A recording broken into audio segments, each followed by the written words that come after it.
Yes, very good evening to all of you. कैसे हैं आप लोग? So this is our bio 10th class और 10th के students आ गए हैं क्लास में? Yes, ma'am. Okay.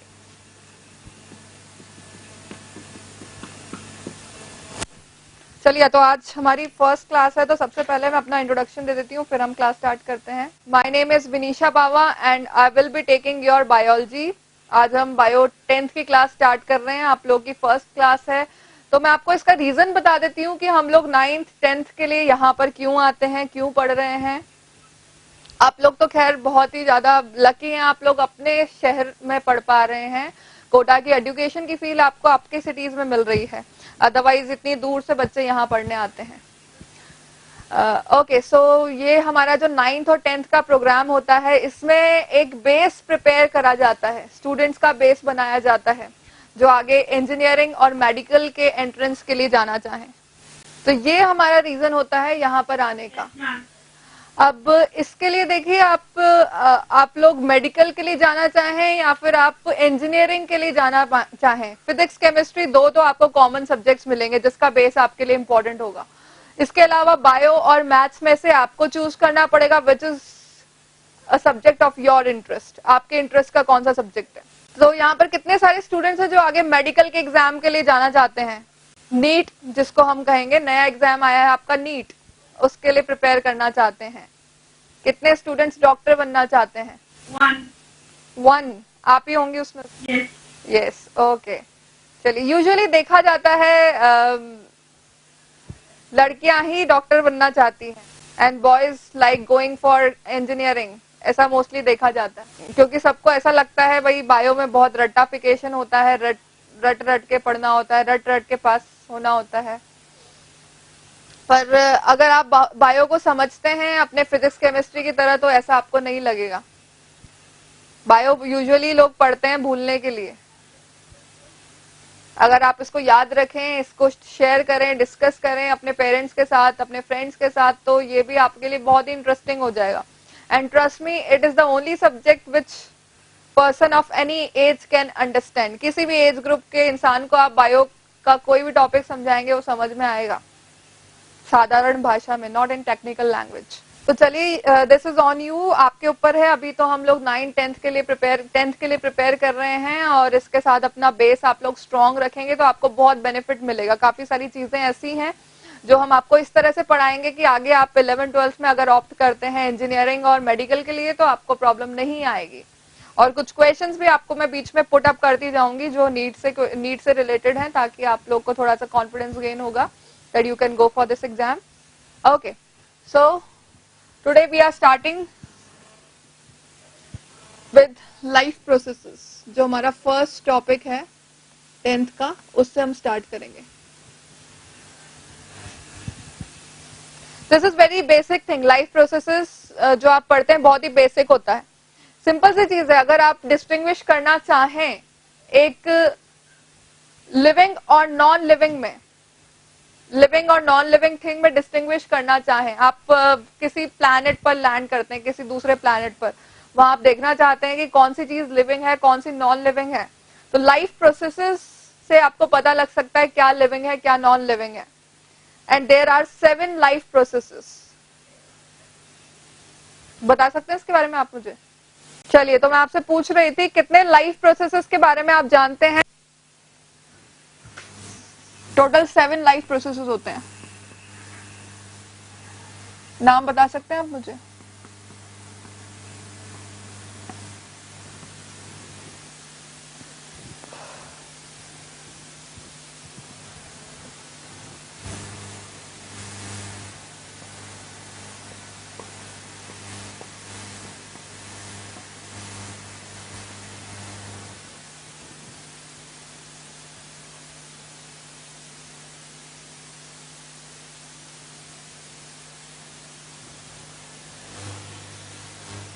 देखिए, सिंपल. पहला आता है न्यूट्रिशन,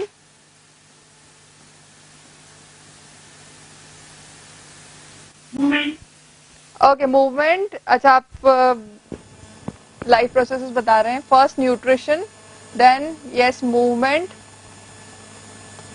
फिर और भी कुछ? excretion, respiration, excretion, sensitivity, sensitivity,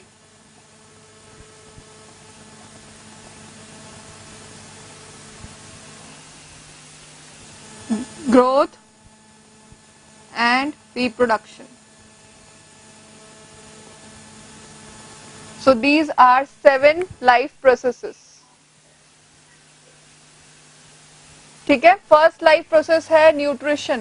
this is the process by which organisms use nutrients. Organism nutrients को यूज करता है for development and growth of body, growth और डेवलपमेंट ऑफ द बॉडी के लिए. जैसे न्यूट्रिएंट्स यहाँ पर कार्बोहाइड्रेट्स हो सकते हैं, प्रोटीन्स हो सकते हैं, वाइटामिन हो सकते हैं, फैट्स हो सकते हैं और मिनरल्स हो सकते हैं. These are the nutrients. So nutrition in this organism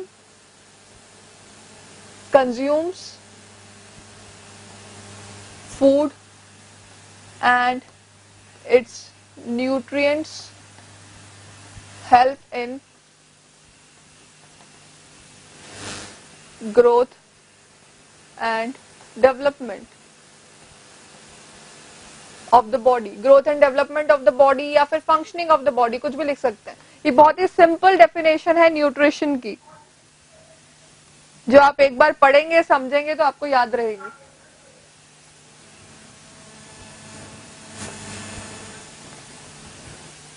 next, when we talk about movement, movement का मतलब सिर्फ जो एनिमल्स मूवमेंट करते हैं वही तक लिमिटेड नहीं होता है. प्लांट्स भी मूवमेंट करते हैं और प्लांट्स का मूवमेंट होता है in the direction of light. Light के डायरेक्शन में प्लांट मूवमेंट शो करते हैं, लाइट के डायरेक्शन में ग्रो होते हैं, and this is movement in case of plants. Animals का मूवमेंट बहुत इजीली विजिबल होता है. They can move every part of the body. ठीक है. Now we will talk plants. Like plants grow in the direction of light.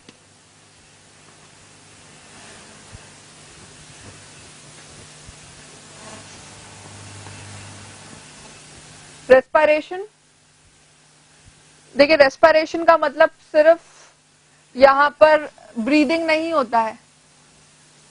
क्या कहेंगे आप, respiration से क्या समझते हैं? Is it only breathing? बताइए. oxidation of food, oxidation to of release food. energy, okay, correct. किस तरह फूड यहाँ पे ऑक्सीडाइज होता है? starch से glucose से respiration, स्टार्च से glucose. take by yes, respiration, correct. देखिए, या respiration in this oxidation of food. Food यानी कि carbohydrates, fats and proteins takes place to release energy. This is respiration. The next is excretion. अब देखिए, excretion और egestion, कभी कभी हम लोग इजेशन को कंफ्यूज कर लेते हैं एक्सक्रीशन के साथ. इजेशन अलग होता है. Egestion is a part of nutrition, जिसमें जो अनडाइजेस्टेड पार्ट है फूड का वो रिलीज होता है, वो एलिमिनेट होता है बॉडी से. But in excretion the metabolic waste is excreted out of the body. जो भी वेस्ट प्रोड्यूस हो रहा है ड्यूरिंग मेटाबॉलिज्म, उसको रिमूव करती है हमारी बॉडी से किडनी. अच्छा, ये हुआ एनिमल्स के बारे में, ह्यूमन बींग्स के बारे में. लेकिन प्लांट्स में किस तरह से एक्सक्रीशन होता है? हम लीव गिर जाते हैं तो excretion, okay, leaves fall down, this is excretion. What else? इसके अलावा बताइए. that waste get stored in the bark, sorry, not the waste waste. get stored in the bark. अच्छा, waste is stored in the bark.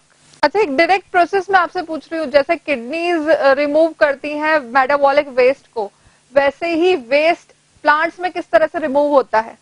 Waste water remove हो जाता है, उसके साथ extra salts remove हो जाते हैं. What is that process called as? Transpiration. Transpiration. Yes, एक ट्रांसपिरेशन होता है, एक और प्रोसेस होता है गटेशन. दो प्रोसेस होते हैं, ट्रांसपिरेशन एंड गटेशन. ट्रांसपिरेशन में सिर्फ वाटर रिमूव होता है, गटेशन में एक्स्ट्रा सॉल्ट्स भी रिमूव होते हैं. ठीक है. Excretion, removal of waste produced during metabolic activities from the body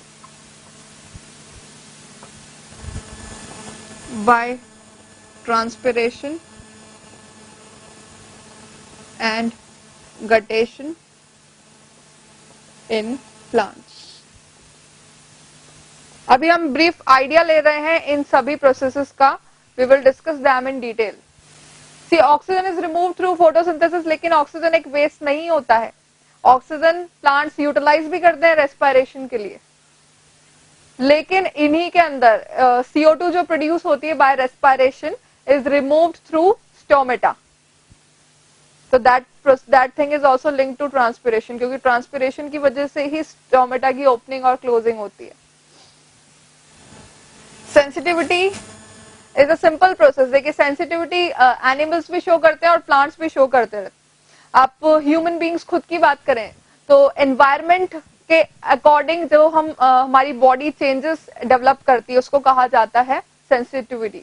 या फिर हम लोग जिस तरह से एनवायरमेंट के अगेंस्ट चेंज होते हैं, एनवायरमेंट के साथ चेंज होते हैं, उसको कहा जाता है सेंसिटिविटी. बारिश आ रही है तो हम लोग छाता यूज करते हैं, विंटर्स आ जाती हैं तो हम लोग ज्यादा लेयर्स पहनते हैं, गर्मी आ जाती है तो सनग्लासेस यूज करते हैं, कम लेयर्स पहनते हैं. तो this is sensitivity. This is how we respond to the changing environment. और इसी तरह से प्लांट्स भी रिस्पॉन्ड करते हैं. जैसे ज्यादा लाइट आ जाती है तो आप देखते हैं कि लीव्स बेंड डाउन हो जाती हैं टू प्रोटेक्ट देयर सेल्स. इसी वजह से लीव्स बेंड डाउन हो जाती हैं ज्यादा लाइट में. ज्यादा लाइट भी हार्मफुल होती है. So this is called as sensitivity. इसको आप डिफाइन कर सकते हैं as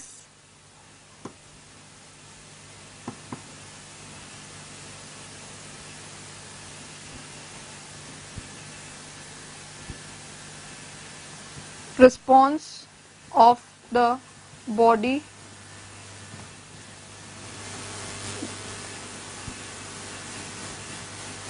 according to the changing environment.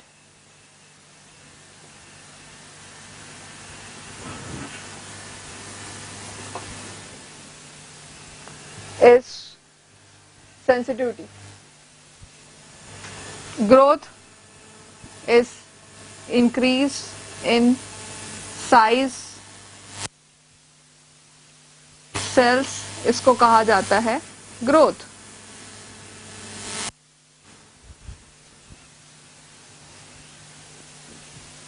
Plants और ग्रोथ में अलग तरह की प्लांट्स और एनिमल्स में अलग ही तरह की ग्रोथ होती है. जैसे एक छोटा सा मैं आपसे क्वेश्चन करती हूँ. प्लांट्स, किसी भी प्लांट, किसी भी बड़े ट्री में आपने एक नेल इंसर्ट कर दिया है, एक कील आपने इंसर्ट कर दी है. आप सपोज कीजिए उसके बॉटम से अराउंड 5 सेंटीमीटर 5-10 सेंटीमीटर पर आपने इंसर्ट करिए ये नेल. सेंटीमीटर तो कम हो जाएगा, आप मीटर ले लीजिए. चलिए, बहुत बड़ा सा ट्री है, आपने 1 मीटर पर इंसर्ट कर दिया ये नेल. तो ये आपको नेल थोड़े टाइम बाद, अगर आप सपोज करें 1 साल बाद कहाँ मिलेगी, कितना आगे पहुंचेगी? विद रीजन बताना है आप. यस, अंदर ही मिलेगी. अंदर काटना पड़ेगा उसको ढूंढने के लिए. अंदर तो हमने डाली नहीं थी. वो तो आपको बाहर से ही दिख रही होगी अगर आपने इस तरह से नेल इंसर्ट करी है. चलिए, नेल आपको कंफ्यूज कर रही है तो उसको ऐसे समझिए कि कोई मार्क लगा दिया है आपने टी के बार्क पर, अच्छा खासा मार्क. वो आपको कहाँ मिलेगा?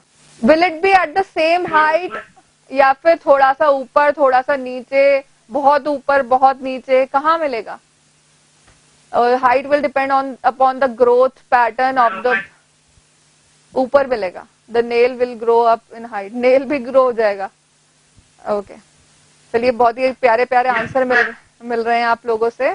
इतनी एनर्जी मिलेगी नेल को पेड़ से कि वो भी ग्रो हो जाएगा। वाह, चलिए देखिए, वैसे ऐसा कुछ नहीं होगा जो इमेजिनेटिव आंसर्स आप दे रहे हैं, ऐसा नहीं होगा। सिंपल सी बात है, जहां पर नेल इंसर्ट करा था वहीं रहेगा। अगर आप कोई मार्क भी करते हैं तो वही रहेगा। और ऐसा इसलिए है क्योंकि ट्रीज में, प्लांट्स में ग्रोथ होती है एपिकल पार्ट से।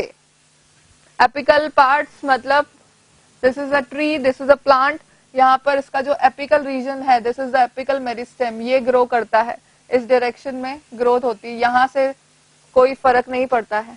इसके जो एपिकल रीजन होते हैं वो ग्रो करते हैं। तो यहाँ पर अगर आप कोई नेल इंसर्ट कर रहे हैं तो वो इसी पोजीशन पर रहेगा, ठीक है। इस तरह की ग्रोथ आपको मिलती है इन केस ऑफ प्लांट्स। तो प्लांट्स में सभी बॉडी पार्ट्स ग्रो नहीं कर रहे हैं, अगर सभी ग्रो करते तो ये अच्छे से स्प्रेड होता, पर ऐसा नहीं है, सिर्फ एपिकल रीजन पर ग्रोथ हो रही है। A definite growth is taking place. लेकिन एनिमल्स में इरेगुलर ग्रोथ होती है। एनिमल्स में आप देखते हैं सारे बॉडी पार्ट्स ग्रो करते हैं, आप जैसे ग्रो करते हैं उसके साथ आपके लिम्स भी ग्रो कर रहे हैं, सारे बॉडी पार्ट्स ग्रो करते हैं। So this is the difference between growth in plants and growth in animals. Now reproduction, see in reproduction what happens, reproduction इसलिए होती है ताकि कंटिन्यूटी रहे, for continuity of species reproduction takes place. ऐसा नहीं है कि एक इंडिविजुअल रिप्रोडक्शन के बिना सरवाइव नहीं कर पाता, बट एक स्पीशीज रिप्रोडक्शन के बिना सरवाइव नहीं करेगी। इंडिविजुअल सरवाइव कर सकता है, बट एक स्पीशीज सरवाइव नहीं कर सकती है विदाउट रिप्रोडक्शन। तो continuity of species, this reproduction is required.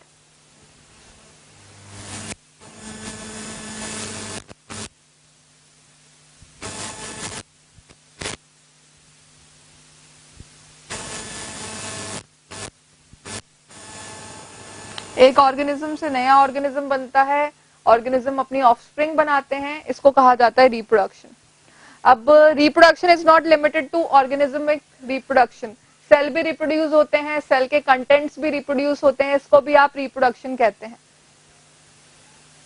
अब एक बहुत ही इंपॉर्टेंट फैक्ट आता है यहाँ पर, यूनिसेल्युलर ऑर्गेनिज्म जैसे कि अमीबा, यूनिसेल्युलर ऑर्गेनिज्म में सिर्फ सेल डिवीजन को ही रिप्रोडक्शन कंसिडर करा जाता है।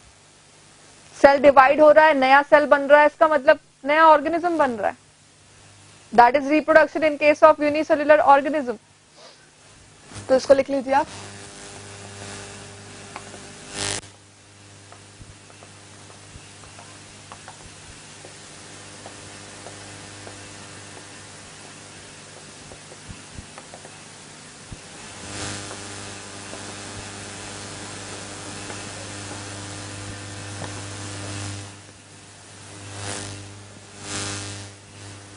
फटाफट से कॉपी करें, फिर हम आगे बढ़ते हैं।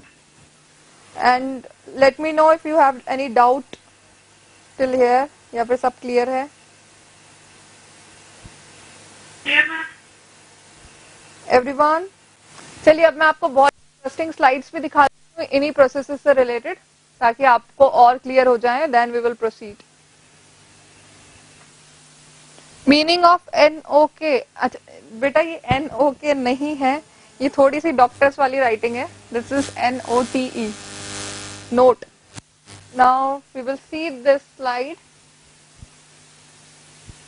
बहुत ही अच्छी स्लाइड्स हैं, इसमें आपको क्लियर हो जाएंगे कुछ processes.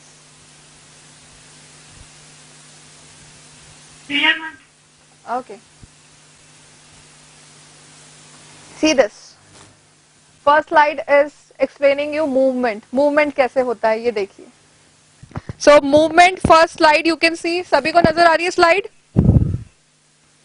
Is it visible? Okay fine. देखिए मूवमेंट में हम क्या देख रहे हैं, auxin is made here. Auxin एक प्लांट हार्मोन होता है, ग्रोथ प्रमोटर होता है, जो कि ग्रोथ को प्रमोट करता है।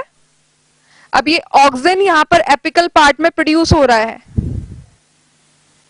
ऑक्सिन यहाँ पर एपिकल पार्ट में प्रोड्यूस हो रहा है, और फिर आप देखेंगे ऑक्सिन मूव करता है डाउन द स्टेम, स्टेम से नीचे की तरफ मूव करता है ये, और इसी के साथ ये स्टिमुलेट करता है ग्रोथ, मतलब ग्रोथ प्रोड्यूस करता है, because this is growth stimulator. Yes, देखिए तो सबसे पहले हमने क्या देखा, auxin moves down the stem, auxin diffuses down the shoot stimulating growth. इधर आप क्या देख रहे हैं, if one side of the shoot is in the light, एक साइड शूट की लाइट में है, auxin diffuses away from the light. Auxin की एक और क्वालिटी होती है, ये डिफ्यूज करता है अवे फ्रॉम द लाइट, जहां पर लाइट है वहां पर डिफ्यूज नहीं करेगा, it diffuses away from the light, ऐसे एरिया में जाता है जहां पर लाइट नहीं है। और इसी वजह से बहुत ही इंटरेस्टिंग फैक्ट देखिए, auxin here make cell grow faster. अब ये उस जगह पे डिफ्यूज होगा जहां पर लाइट नहीं है, लाइट है हमारे पास इस तरफ, लेकिन ये डिफ्यूज हुआ इस तरफ, और यहाँ के सेल्स फास्ट ग्रो करेंगे। And when these cells will grow faster, तो आपको इस तरह का बेंड मिलेगा। और इसीलिए हम कहते हैं, this is the reason why we say plants grow in direction of light, plants actually bend होते हैं इन डायरेक्शन ऑफ लाइट। और ऐसा इसलिए होता है क्योंकि ऑक्सिन दूसरी तरफ डिफ्यूज हो जाता है, और दूसरी तरफ डिफ्यूज होके ज्यादा ग्रोथ प्रमोट करता है। You can draw this diagram, बहुत ही इंटरेस्टिंग है, आपको एक बहुत इंटरेस्टिंग फैक्ट मिल रहा है इसके साथ। ये तो आपको पता था कि प्लांट्स ग्रो करते हैं लाइट की डायरेक्शन में, पर कैसे करते हैं ये आपको इस डायग्राम से क्लियर मिल रहा है। जैसे लास्ट वाली लाइन पढ़िए, the side of the shoot in the shade has more auxin, यहाँ पर ज्यादा ऑक्सिन है, so it grows faster causing the shoot to bend towards the light. Is it clear? तो इसको बना लीजिए आप फटाफट से, बना भी लीजिए साथ में। जैसे ही आप ड्रॉ करते हैं रिस्पॉन्स सेंड कीजिए ताकि हम नेक्स्ट स्लाइड देखें। So just do it quickly. आप ये लास्ट वाला डायग्राम बना सकते हैं सिर्फ, जिसमें पूरा कंप्लीट आपको पता लग रहा है ऑक्सिन कहाँ पर है और क्यों लाइट के डायरेक्शन में शूट बेंड करता है। लास्ट वाला डायग्राम आप बना लेंगे तो ये कंप्लीट हो जाएगा। Now next, see this is reproduction. Reproduction में आपको सेल डिविजन्स दो तरह के मिलते हैं, माइटोसिस एंड मियोसिस। दो तरह के सेल डिवीजन मिलेंगे, mitosis and meiosis. Here you can see mitosis, यहां पर आप देख रहे हैं माइटोसिस। हमारी बॉडी में जो नॉर्मली ग्रोथ होती है, यानी सेल रिप्रोड्यूस करते हैं, नए सेल बनाते हैं और इसकी वजह से ग्रोथ होती है, रिपेयर होता है, तो वो माइटोसिस से होता है। माइटोसिस में एक जैसे सेल्स बन जाते हैं, एक सेल से अगर दो सेल बन रहे हैं तो वो एक जैसे होंगे माइटोसिस में। And this is how reproduction takes place, progenies are formed by cell division. अभी हम डिटेल में सेल डिवीजन डिस्कस नहीं कर पाएंगे, just to give you a brief idea. I don't think so ये आपको कॉपी करने की जरूरत है। Yes, What is the difference between mitosis and meiosis? Mitosis और मियोसिस के बीच में डिफरेंस, चलिए 2 मिनट के लिए हम लोग बोर्ड पर आते हैं ताकि ये डिफरेंस मैं आपको एक्सप्लेन कर सकूं। Cell division are of two types, mitosis and meiosis. सीधे एग्जाम्पल से मैं आपको एक्सप्लेन करती हूँ। दोनों हम एक सेल से स्टार्ट करते हैं। माइटोसिस हो रहा है तो एक सेल से आपको मिलेंगे 2 सेल। इसमें 2 क्रोमोसोम थे तो आगे भी आपको दोनों सेल में 2-2 क्रोमोसोम मिलेंगे। तो दिस इज इक्वेशनल डिवीजन। एकदम सेम सेल्स मिल रहे हैं, cells are similar to parent cells, मतलब इस तरह का एरो मत बनाइए आप, बस इतना याद रखिए, they are similar to parent cell. ये दोनों एकदम सिमिलर हैं इस पेरेंट सेल के। So this is mitosis. Meiosis में एक सेल डिवाइड होता है तो आपको मिलते हैं 4 सेल। सेम सेल है, डिवाइड हो रहा है, आपको मिल रहे हैं 4 cells with reduced number of chromosome. तो इसको कहा जाता है reductional division.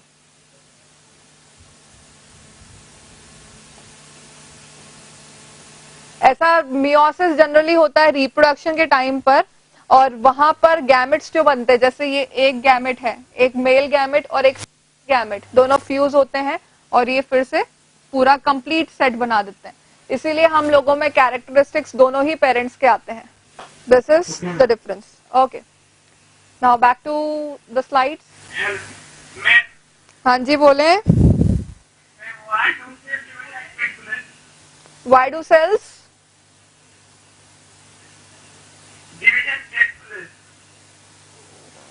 Sorry I am not getting you, क्या क्वेश्चन है आपका? सेल डिवीजन से रिलेटेड है। Why do cell division takes place?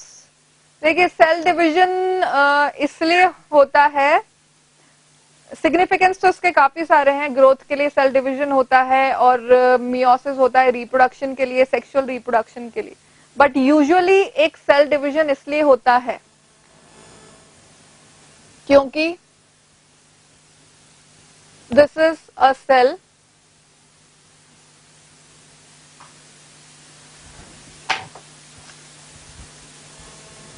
ये एक सेल है, इसके अंदर है न्यूक्लियस। न्यूक्लियस के अंदर आपको मिलता है न्यूक्लियोप्लाज्म, सेल के अंदर आपको मिलता है साइटोप्लाज्म। साइटोप्लाज्म धीरे धीरे जैसे ही ग्रोथ होती है, मेटाबॉलिक एक्टिविटीज होती हैं, वैसे ही साइटोप्लाज्म इंक्रीज होता है।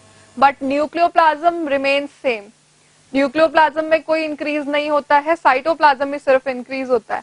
तो ये बैलेंस गड़बड़ हो जाता है। और साथ ही एक और प्रॉब्लम होती है, इतनी लार्ज साइज के साइटोप्लाज्म को इतना सा न्यूक्लियस संभाल नहीं पाता है। इतना सा न्यूक्लियस इसकी एक्टिविटीज को रेगुलेट नहीं कर पाता है। And now cells requires the division. अब इसको जरूरत लगती है, it has the need of division, और इसीलिए सेल डिवीजन होता है। ठीक है, यह बहुत बड़ा हो गया है, न्यूक्लियस छोटा सा है।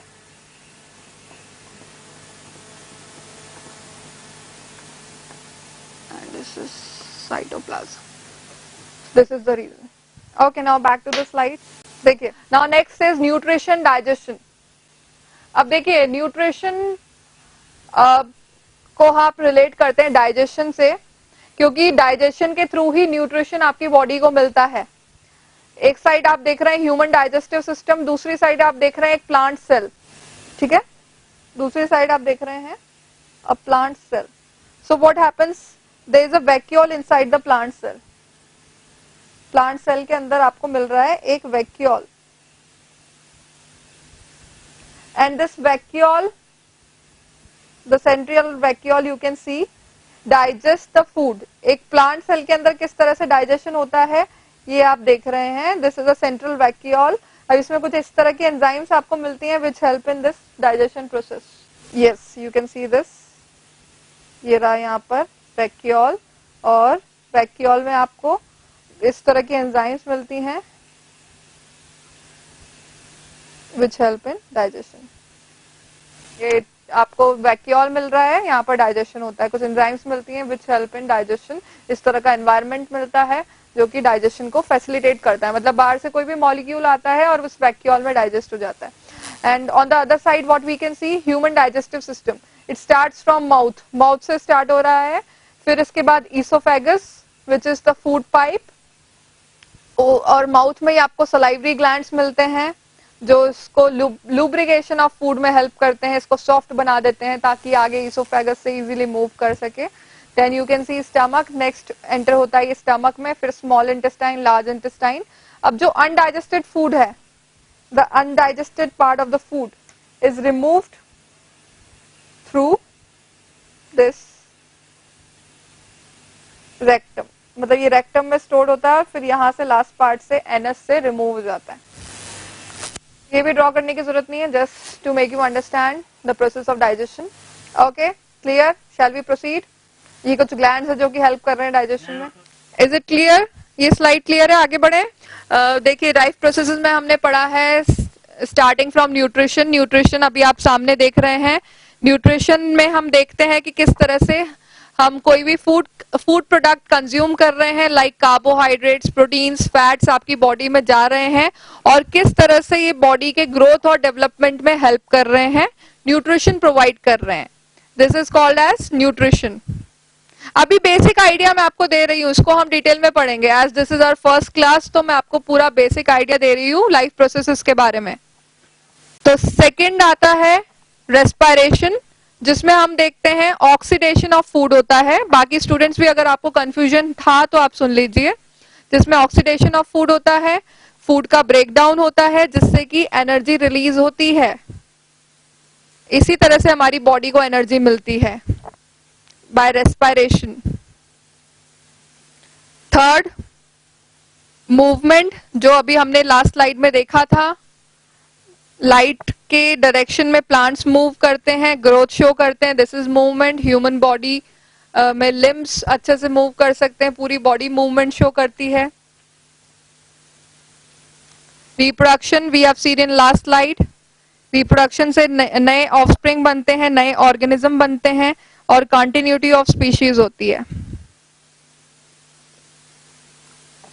Excretion is removal of waste, जो भी वेस्ट प्रोडक्ट होता है बॉडी से वो रिमूव हो जाता है। सेंसिटिविटी, जिस तरह से हमारी बॉडी चेंजिंग एनवायरनमेंट के साथ रिस्पॉन्ड करती है उसे सेंसिटिविटी कहा जाता है। जैसे सेम प्लांट्स के लिए आप लें तो लाइट के लिए कैसे रिस्पॉन्ड कर रहे हैं, ज्यादा पानी आता है कैसे रिस्पॉन्ड करते हैं। ओके, चलिए थोड़ा सा लाउड बोलती हूँ मैं। Okay, this is sensitivity. Human beings भी सेंसिटिविटी शो करते हैं। और ग्रोथ मतलब increase in size is growth. So these are the life processes. अभी मैंने आपको वापस से इंट्रोडक्शन दे दिया है and you can also see the slides. Next वाली देखिए, excretion. This is a simple slide showing excretion. अब एक्सक्रीशन कैसे होता है प्लांट्स के केस में, ये देखिए। प्लांट्स में एक तो अगर लीव्स फॉल हो जाती हैं, लीव्स में कुछ अगर लीव्स पुरानी हो जाती हैं तो उसमें आपको मेटाबॉलिक वेस्ट मिलने लग जाता है, एक वेस्ट एक्यूमुलेट हो जाता है। तो इस तरह की लीव्स जब फॉल होती हैं, ड्राई हो जाती हैं, तब वो वेस्ट भी रिमूव हो जाता है प्लांट से। सो दिस इज वन टाइप। इसके बाद देखिए, oxygen is produced during photosynthesis, only excreted during day light. और ये एक्सक्रीट होता है डे लाइट में, this oxygen. Carbon dioxide is produced during respiration, only excreted at night. को CO2 रिलीज करते हैं प्लांट्स, और इसलिए कहा जाता है कि हम लोग प्लांट्स से दूर रहें रात को, क्योंकि CO2 इनके आसपास रहती है, which can be harmful for us. तो ये छोटा सा डायग्राम आप बना सकते हैं, पॉइंट्स लिख सकते हैं। देखिए, टोनोप्लास्ट होती है कवरिंग ऑफ वैक्यूल। जो लास्ट वाली स्लाइड में आपने देखी थी, वैक्यूल को एक लेयर कवर कर रही थी, उसको टोनोप्लास्ट कहा जाता है। सिर्फ इसका फंक्शन होता है प्रोटेक्शन टू द वैक्यूल। हो गया। Okay, done. नेक्स्ट वाली स्लाइड देखें हम। Next is respiration. देखिए, रेस्पिरेशन यहाँ पर आपको शो कर रखा है breathing. Breathing is also one step, one part in respiration. देखिए, इसमें क्या होता है, एयर हम लोग इनहेल करते हैं, एयर इनहेल कर रहे हैं, और रिब केज एक्सपेंड होता है, रिब मसल्स कॉन्ट्रैक्ट होती हैं। रिब केज जो है ये एक्सपेंड होता है, और इसके देखिए जो डायग्राम यहाँ पर शो कर रखा है, जो एरो बना रखे हैं, दिस इज फॉर एक्सपेंशन। ये देखिए, ये रिब केज यहाँ पर हो रहा है एक्सपैंड, और साथ के साथ यहाँ पर रिब मसल्स कॉन्ट्रैक्ट होती हैं, और इसी की वजह से लंग्स के अंदर कैपेसिटी इंक्रीज होती है, वॉल्यूम इंक्रीज होती है। और जहां पर वॉल्यूम इंक्रीज हो जाएगी, लंग की कैपेसिटी वॉल्यूम इंक्रीज हो गई है, तो बाहर से अंदर की तरफ एयर जाएगी। Oxygen enters from outside to inside, inside the lungs. और इसी के साथ हम देख रहे हैं डायफ्रैगम, जो कि यहाँ पर गार्ड कर रहा है लंग्स को। लंग्स के जस्ट नीचे आपको एक स्ट्रक्चर मिल रहा है, दिस इज डायफ्रैगम, ये वाला स्ट्रक्चर, ठीक है। तो ये डायफ्रैगम कॉन्ट्रैक्ट होता है, लंग्स एक्सपैंड हो रही हैं और अंदर आ रही है air. Then on the other side you can see this exhalation, मतलब एयर वापस बाहर जाती है, CO2 बाहर जाती है। और इस केस में एकदम उल्टा होता है, डायफ्रैगम रिलैक्स करता है, रिब केज स्मॉल हो जाता है और लंग की कैपेसिटी डिक्रीज हो जाती है. इसी वजह से प्रेशर एक्सर्ट करती है gases and this gas moves outside. Okay, so these steps are clear. बनाने की जरूरत नहीं है, जस्ट टू एक्सप्लेन यू. चलिए एक क्वेश्चन कर लेते हैं हम लोग जो आज पढ़ा है उसी से related. Question is removal of undigested food from the body is called as. Options are excretion, egestion, digestion or none.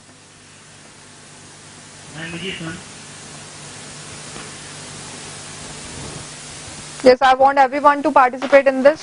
सभी students आंसर भेजें. Egestion. Okay, आपका नाम बताएंगे? What's your good name? Egestion. I am asking your name. Your good name. Kishan Kumar. Kishan Kumar. एकदम सही answer दिया आपने. Very good. Keep. Sorry, सही नाम लिया मैंने? नहीं. ओके कुमार जी, आपने एकदम सही आंसर दिया है.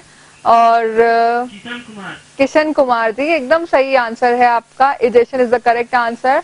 और भी हमारे कुछ स्टूडेंट्स करेक्ट आंसर दे रहे हैं. Yes, Kajol. Okay, this is correct answer from Kajol. Yes, Sahib ने भी एकदम करेक्ट आंसर दिया है. So very interesting names we have in a class. And yes, egestion is the correct answer, क्योंकि एक्सक्रीशन होता है रिमूवल ऑफ मेटाबॉलिक वेस्ट. जैसे urea remove हो रहा है बॉडी में तो उसको आप कहेंगे excretion. But egestion is removal of undigested food. Digestion के बाद जो फूड बच जाता है इसको रिमूव करने के लिए प्रोसेस होता है egestion. This is the part of digestion. Okay, and here we end our class. This is all for our today's class. Rest of the part we will continue in next class. Next class में हम लोग nutrition से start करेंगे, which is the first part. आज हमने basic introduction देखा था. And thank you so much. See you in next class. Hope you enjoyed the session and have a great day. Goodbye.